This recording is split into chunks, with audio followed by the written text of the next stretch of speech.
बिस्मिल्लाहिर्रहमानिर्रहीम। फरमान मुस्तफ़ा सल्लल्लाहु अलैहि वसल्लम, तुम्हारा मुझ पर दुरूद शरीफ पढ़ना तुम्हारे लिए तहारत है, पकीज़गी है। सल्लु अला हबीब सल्लल्लाहु अलैहि मोहम्मद।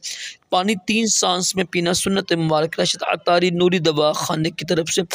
और आप देख रहे हैं मुजर्रब नुस्खा, एक नुस्खा लेकर आया हूँ कमर दर्द के हवाले से। जिनको कमर में तकलीफ आती है ना, कमर दर्द ज़ाहिर है बड़ी तकलीफ़ वाली होती है। मुझे भी तकरीबन 2-3 हफ्ते रही है, तो बड़ी तकलीफ़ होती है। इसकी वजूहात तो वो अलग हैं। कोशिश करें कि हल्की फुल्की वाक किया करें। इतना भारी वजन उठाना गलत तरीके से, इससे भी होता है। अक्सर बैठे रहना, इससे भी ये मसला होता है। बार क्या आप ये 3 चीज़ें आप मुझे लेकर ना इसको सुबह शाम इस्तेमाल करें दूध के साथ, इंशाअल्लाह बड़ा फ़र्क पड़ेगा।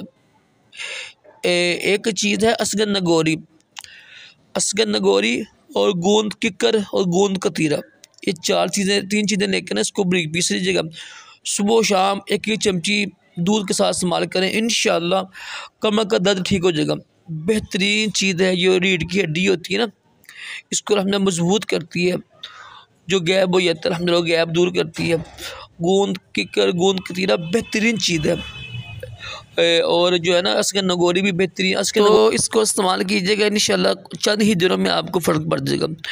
तो इसके एक दो नुस्खा भी है। 2 देसी अंडे लेके ना दूध में डाल के कच्चे वो पी लें, उससे भी अल्हम्दुलिल्लाह कमर का दर्द ठीक हो जाता है। तो अल्लाह पाक से दुआ है, अल्लाह पाक हम सबको तमाम जिस्मानी रूहानी बीमारियों से महफूज रखें। सल्लु अला हबीब सल्लल्लाहु अलैहि मोहम्मद।